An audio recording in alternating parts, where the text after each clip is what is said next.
So I was thinking about the Netflix show the other day. It had a lot of great ideas, but it left a lot to some shoddy execution. But the main thing I always disliked was the portrayal of Optimus Prime. He just never felt like the character for whatever reason. My main trouble was trying to figure out what they were trying to do with him. Well, up until now. I think I finally got the point of what this Optimus was about. And that started me down the rabbit hole, and it made me like the show more? And as I was connecting these pieces, I found myself more and more intrigued. So join me as we revisit the War for Cybertron Trilogy. So what was the point of Prime's arc, and why did it make me enjoy this show a lot more on a rewatch? Well, what was the point of this subscribe button? Let's start back from the beginning. Our first scene kinda shows us the thesis of the entire series, mainly focusing on the constant stalemate, for lack of a better word, between the Autobots and the Decepticons. Both sides hate each other's guts, and this becomes a major theme recurring throughout the entire Siege chapter. You see Mirage arguing with Impactor about this as an example later on. Do you have any idea what they're doing to us out there? Autobot. Elitist scum! But in this first scene you have Wheeljack and Starscream representing the most loyal members of their factions. We should execute every Autobot on sight. This war has dragged on long enough. Freedom is the right of all sentient beings. Eventually Optimus comes to their rescue, and yes, Optimus gets clobbered, but here it makes a little bit of sense. Megatron was a gladiator while Optimus was, all they say is a student, but we can presume some sort of librarian or historian or something of that sort. An academic. Also, while maybe in a Rambo action movie sense, being a good fighter is necessary, I think from a storytelling standpoint, it's not necessarily needed for Optimus to be a strong fighter. But I think people are under the impression that this Optimus is a completely weak fighter, and that's just not true. He's actually pretty capable. He does win quite a few battles and can hold his own in a fight. It's just that he can't win against Megatron, which is fine in my opinion. The way I choose to see it is that this Optimus is actually pretty tough. He doesn't give up, and he can take a punch. And it actually takes a lot more to take a punch than to throw one. But the point is that Optimus and Megatron are our protagonists, and here is where the animosity between both sides sprouts from. Prime and Megatron are constantly at odds and won't make peace with each other for their own reasons, shown by the rejection of a peace treaty. Accept my treaty and condemn all of Cybertron to slavery. I will not do that, Megatron. Now, I do think they needed to elaborate on this treaty, but we can assume that this was a loaded offer, not really a true peace, but a peace through tyranny. Hence Prime's objection. Megatron uses this objection to demagogue the Autobots to his loyal followers, giving them an other to constantly hate, which ties into later when Optimus calls him out on how he keeps his Decepticons in line. Without me and my idealistic crusade, you would never have amassed the power you now wield. Megatron also convinces himself that he knows best, and his war gave servants and slaves a voice. My war has led us from the pits to conquer our oppressors. The Autobots justify their actions likewise, as they're fighting for freedom from Megatron's dictatorship, believing he took a revolution to change Cybertron for the better, and twisting it for his own ends. We will not allow Megatron to enslave Cybertron. We will win this war, till all are one. Till all are one. Both sides have their reasons for fighting, and both sides are somewhat valid and flawed in that respect. Although it is very important to point out that the Autobots are on the defense. There is an imbalance of power between the bots and cons. I should just to make it clear that I believe that Megatron is running a dictatorship that was formed from his co-opting of Alphatron's revolution for more demented and violent means. So you have Megatron as ruler of Cybertron and the Autobots as the rebels. Now there are people who have tried to give peace a chance. That's represented by Ultra Magnus. And we see what happens to him, being subjected to further and further torture. Don't become like those we rose against. Desecrated by Megatron and Shockwave, this is how we understand the Decepticons are pretty depraved. You will never win this war.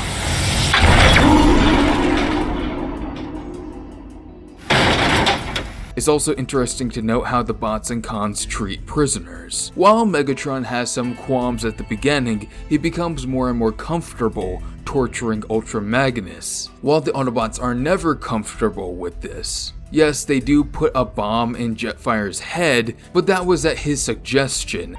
I know all about the core override utilized there.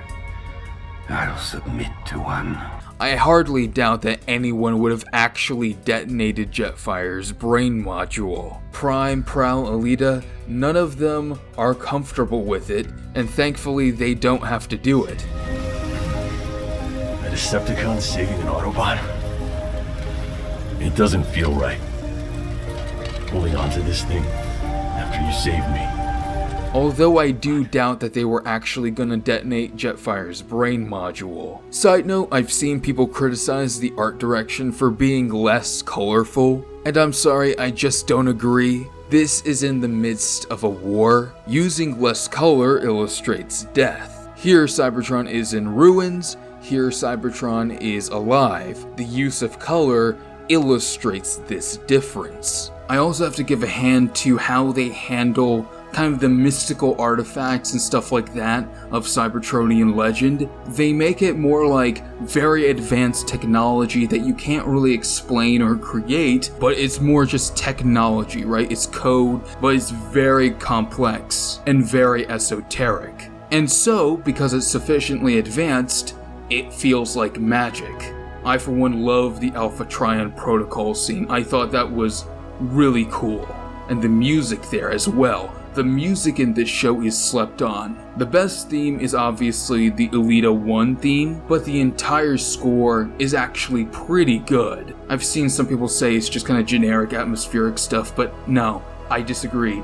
This is actually really good music, and pretty underrated. Anyways, Optimus and Megatron hate each other so much that it leads to Optimus throwing the Allspark through a space bridge to keep it out of Megatron's hands. Megatron hated the Autobots so much that he was going to forcibly reformat the Autobots into Decepticons. This is a process that Jetfire calls painful and genocidal, so we can assume that it is gonna hurt a lot to undergo such an operation. I won't help Megatron wipe out an entire population. I do like this strategy from Megatron to how to win the war as a concept. We see that he first tries to reason with them, and here he's kind of forcing them to obey his will if they survive. But we never get to see how painful this process is. I think if we saw them do it to, say, Ultra Magnus at some point, kinda like how they illustrated the effects of Dark Energon in Prime with Cliffjumper, we would have gotten a better image of what was happening to these Autobots if they were going to be reformatted. Anyways, the rest of the show is basically a consequence of Optimus throwing the Allspark through the space bridge, which is in itself a consequence of Megatron trying to reformat the Autobots with the Allspark, which is a consequence of Optimus rising up against Megatron, which is a consequence of Megatron killing Alpha Trion and starting this war. I mentioned that he twists Alpha Trion's movement. Alpha Trion sparked a revolution, and you co-opted and corrupted his message. And that's really important because we see in flashbacks that Alpha Trion says, "Till all are one." We will bring change. We will bring good till all are one. till all are free, till all are equal, till all are one. Megatron co-opts that to mean till all are one under his rule, under his iron fist. Till all are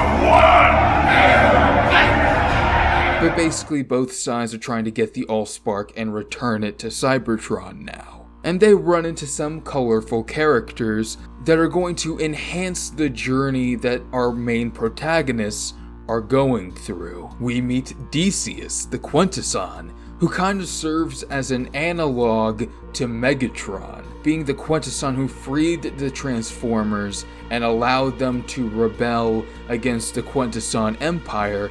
I would help you transform from servants to masters of your own destiny. My war has turned servants without hope into warriors with a cause. I freed your race and gave you the power to fight your oppressors. My war has led us from the pits to conquer our oppressors.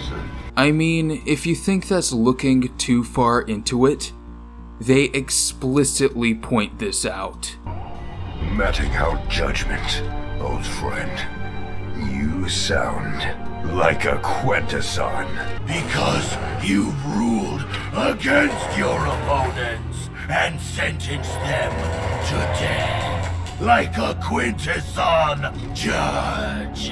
I am no Quintesson! They both have resentment, they both want power, they both are hypocrites. It's all right there.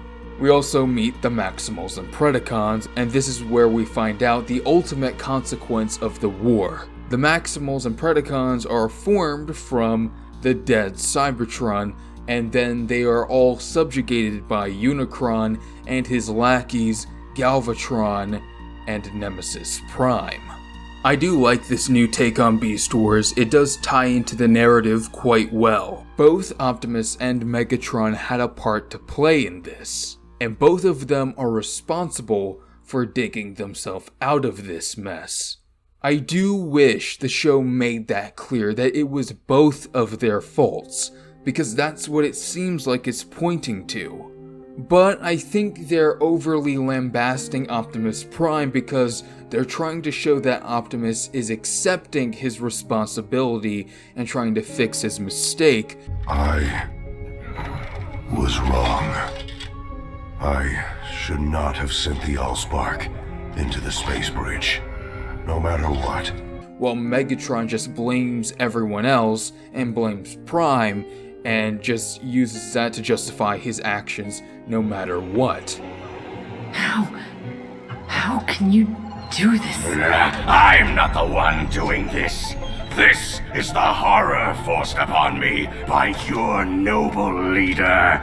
Optimus is continually challenged by the people he meets. That Cybertron is long gone.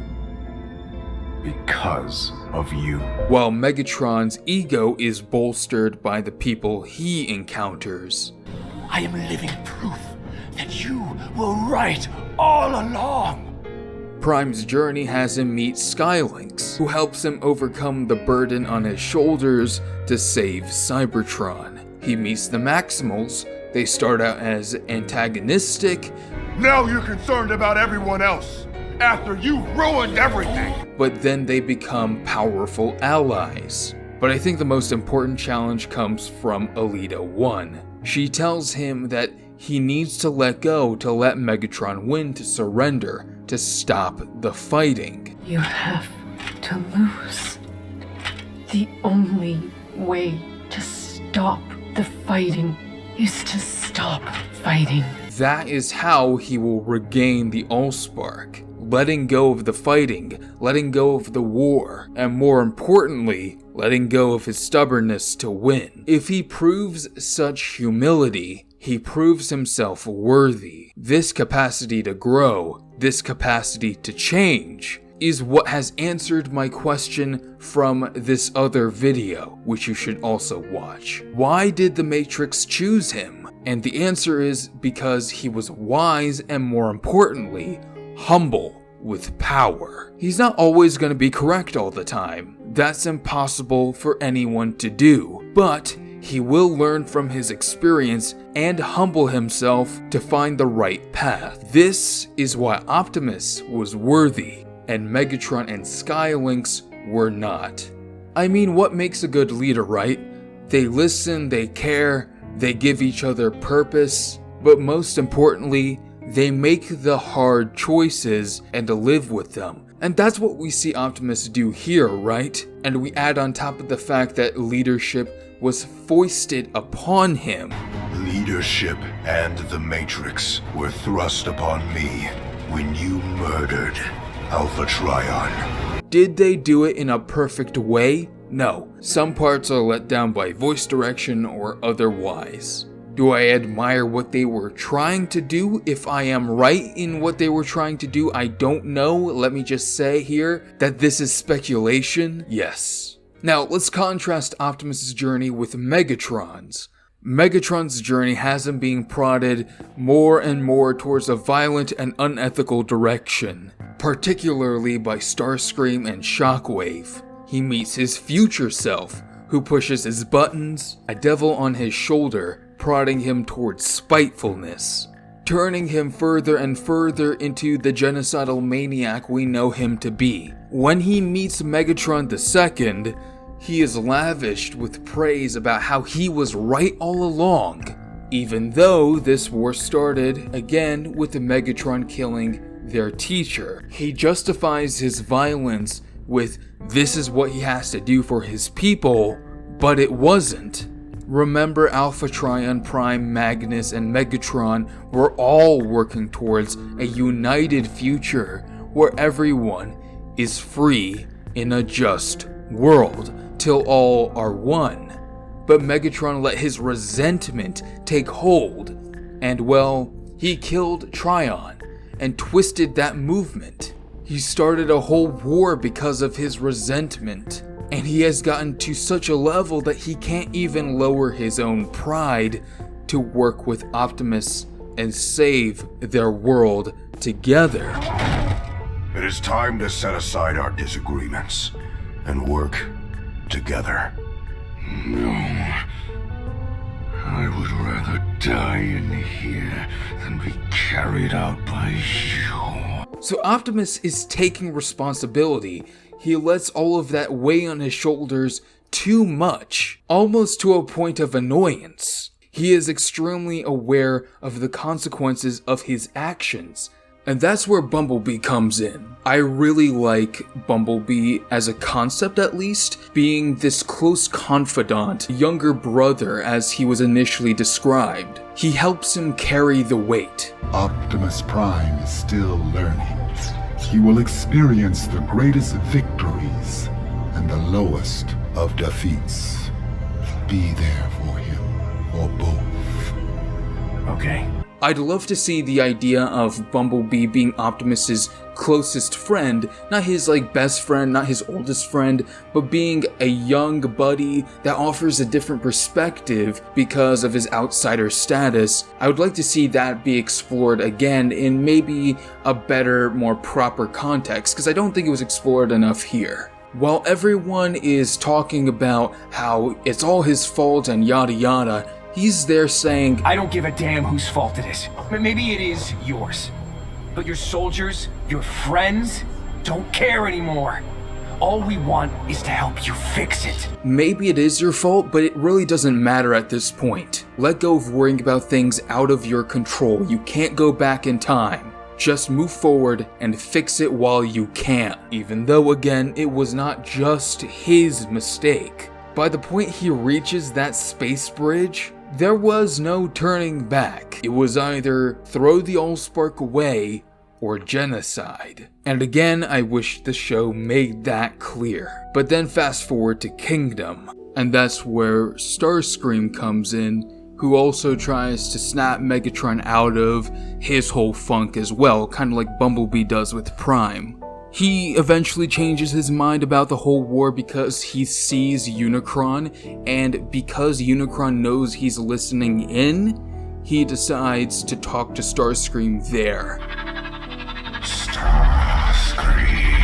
And I thought that was a pretty strong and effective way to make Unicron a threat in a very subtle way. But anyways, Starscream tries to get Megatron to realize that he is Galvatron and that he is being led back into servitude. He's been following the advice of Galvatron the entire time, at least up until the end. Megatron sees that he's being led back into being a slave for a different master by Galvatron in order for Galvatron to free himself from Unicron. And in this moment, he decides to change, to let go of that resentment and join forces with Prime. That brings the theme a little bit full circle right there, because throughout the entire show, when Autobots and Decepticons, they all work together, they actually achieve something. When they keep fighting and bickering, everyone loses. Autobots, Decepticons, Maximals, Predacons working together against Galvatron and Nemesis Prime. When both sides join forces, they have rewritten history, and that's when they win. And even though they don't defeat them physically, they defeat them by basically erasing them from the timeline. Remember, Megatron has a tape about how he wished he worked with Prime. We could have just worked together. He has worked with Prime here. They have avoided their fate. And after that, you get to the final scene. This last scene used to confuse me a lot, but this is my interpretation of it. In Earthrise, Optimus proposes a truce. So here is my proposal. I will help you out of this. Then, you and I will retrieve the Allspark and bring it home together. After that, we go our separate ways. This essentially complements that. Okay, that's kind of obvious. This is how I see it. I think that this is Megatron relinquishing leadership of Cybertron to Optimus Prime, since he failed because he started the war that ended up in the world dying and all that. He'll probably form his own little society of Decepticons, but I don't think he's interested in ruling Cybertron anymore. Optimus will lead the new golden age that is more akin to Alpha Trion's vision. I do have to say that I do like how emphasized it is that Alpha Trion is Optimus's father figure. I wish it was explored more. I wish a lot of the backstory was explored more. It feels like there's a lot missing, and I'd love to have seen it be expanded upon. There's a lot more I could have gone into, but I think for now, that's enough. I think I've gotten through the meat of it, so I'm going to talk about some other things related to the show that didn't quite fit in talking about it sequentially. Alright, here's a random assortment of thoughts. Ultra Magnus, I wished we got to see the white Optimus Prime underneath like the Dreamwave comics. I don't know if it was possible, but at the very least it would have been cool to see if they were able to do that. This is probably the most drastic evil to good jump that Starscream has made in a show, because at the beginning he's talking about how the Autobot reformatted Decepticons wouldn't be true Decepticons, and he's talking about killing every Autobot on sight. And towards the end we get to see him play the Starscream role from Armada, which I liked. I liked that he tried to amass the strength to do something about, Unicron and all that. Trying not to be a victim, as he puts it. I also liked his talking to from Dinobot, saying that there will be no kings. Beast Megatron, who I called Megatron II, trying to stop the original Megatron from turning into Galvatron. I think that's actually a pretty cool, neat new twist on the character. I really wish Skylynx didn't die. The Dead Universe episode is probably my favorite episode of the entire series, because I think it's a really cool use of the Dead Universe as a way to give some introspection on our main two characters. I really like that device, and I think that was very clever. Getting to see Galvatron entrench Megatron in his anger and hatred, while Skylynx helps Optimus move beyond his burden, lift the weight from his shoulders, and gain focus. On the Optimus side, I think it's actually a pretty good message. Yeah, Dinobot and Tigatron and Hound and Ironhide should have had their voices switched. Prime can handle himself. Prime, he could give our location away. I am a warrior. You've shown me that my choices are my own. Fate has warped time and space to give us an opportunity to aid our ancestors in their darkest hour. I think the Maximals and Predacons serve as another reason to end the war, to stop another one from forming in the first place. The time travel element is something that makes Beast Wars unique and special and cool to me, and there are some great scenes here where I'm like, yeah, I like this, when Primal and Optimus are talking with each other, in the Starry Night, about the Cybertron that used to be. I think that was a great scene. The final episode has a few hiccups. I think killing everyone on Cybertron is a little bit much. The show does try to beat you over the head with it's Prime's fault over and over again, and it's kind of like we kind of get it, I feel like that was a little too far, and might have brought the series down for some people. There's a little scene where Sideswipe hallucinates Sunstreaker, and I think he tries to give him a hug, and that's kind of sad, I really liked Alita's Autobots saving Decepticons, and then those Decepticons saving Alita's Autobots. I think that was really cool. Another example of how when Autobots and Decepticons work together, they actually accomplish great things. Cog's death is still funny. Still not a fan of the Quintessons cutting off their faces. That's like their unique characteristic. The need for consensus was set up in this show as a unique element and a unique way in how they work and all that. So to remove that, they kind of become a generic alien bad guy, which not as much of a fan of, to be honest. But I do love Decius as being the quote-unquote breaker of shackles while the Autobots are in chains. And I like that they were like, oh, this machine is possessing some advanced reasoning, we gotta kill it. I think that was also a neat concept. There are a lot of neat things they try to do in this series. I like Ratchet being this former's weapons engineer. I thought that was a cool backstory. I like Scorponok being from a society that never rebelled. I liked Double Dealer's role in the story. I didn't really catch it the first time, but yeah, he is the one who betrays Optimus by sending their location to the Decepticons, and that's how the Nemesis finds them. I like Sound Blaster. Yeah, those are some more assorted thoughts. I also want to talk about the voice acting. Look, the problem is not that it's not Peter Cullen and Frank Welker. It's not that at all. I think the main issue is really just the pacing. It's kind of like an ambient song where it's kind of always at a single tempo. Let me be clear though, they do get better at it. And I think as you get to the end of Kingdom, that stops being as much of a problem. But I don't fault the voices at all. I think one that I think sticks out in people's mind is Beast Wars Megatron. Yes! Lord Megatron! I think that one, if it was a different voice, I think people would have bought into the take of it a lot better. But even then, I kind of got what they were going for, which is kind of just an oafish dino guy, right? And then the other one I want to talk about is Jake Fouché. I think Jake Fouché is a good Optimus Prime, and he can be a great one in the right context. Everyone brings something different when they play a character, and Optimus Prime is no different. You have Peter Cullen, who does a more soft-spoken, sometimes stoic, but very reserved leader of the Autobots. And sometimes he's more of a John Wayne superhero.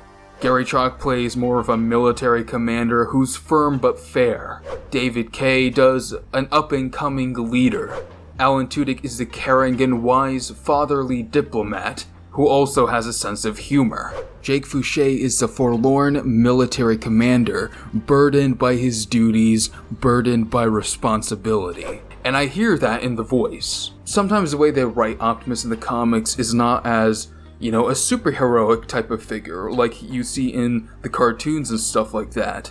They write him more along the lines of a forlorn military commander, and so I hear Jake Fouché's voice fitting in with that type of Optimus a lot more. I'll put some voice clips over some panels and maybe you'll see what I mean. Megatron must be stopped, no matter the cost. Take your best shot. As long as power flows through any of my circuits, I will end your tyranny. One shall stand, one shall fall. But it feels like a very unique take on Prime that's different. It's hard to find a new voice for Optimus, right? Because Peter Cullen has defined him for so long. But I think that this was a really good take on that voice, and I think it fits Optimus in a different way. I've seen people talk about how this series is not friendly to newcomers, and I would disagree. I feel like there's a tendency for some people to underestimate what the newcomer, the casual fan, can understand and watch. Like, yeah, there's Quintessons and Alpha Trions and Ultra Magnuses and all that stuff, but then this is their introduction, right? They have to start somewhere.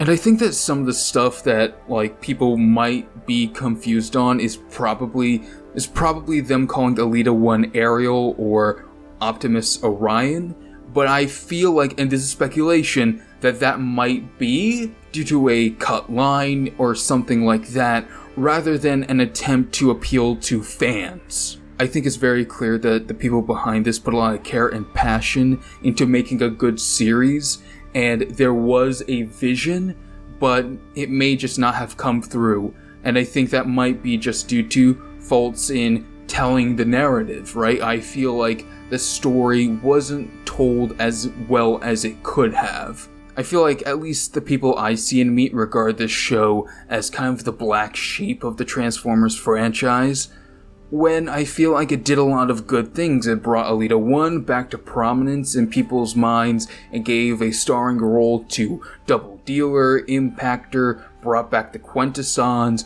brought back a lot of elements that haven't been revisited, and tried to tell a narrative that was very different from your usual Transformers narrative. And on that, I want to talk about the tone for a second. People had a lot of discussions about whether or not Transformers should try to be quote-unquote prestige art and stuff like that, like whether it should be dark or not, or whether or not it should be serious, and I'm like, look, the problem with this show is not that it's dark at all. I really liked some of the darker elements of this show, like Megatron calling his supporters, showing how depraved he is. Having an imperfect Optimus is fine. I think a story about an Optimus that messes up and has to deal with it, in fact, I think that would make for a great story. Dark Transformers stories are completely okay with me. I like it. I like taking the story seriously because it allows me to get immersed, it allows me to get invested, and hopefully learn something about the human experience along the way. I mean, that's the whole point of art, in some sense, right? For as robotic as these characters are, they are very human. And even though they turn into vehicles, they can teach us something, you know? Look, let me just be clear. I'm not here to tell you to like this show or not. It's up to you. But for me, I'm the target demographic for this, and I feel like it could have been a little bit better. It felt a little underbaked, you know? But if it was fully cooked, I would be having a scrumptious meal. And so I'll leave it here and just say, I like it a lot more now. I like the War for Cybertron Trilogy a lot more now. And I can at least appreciate it for what it is. A Transformers tragedy.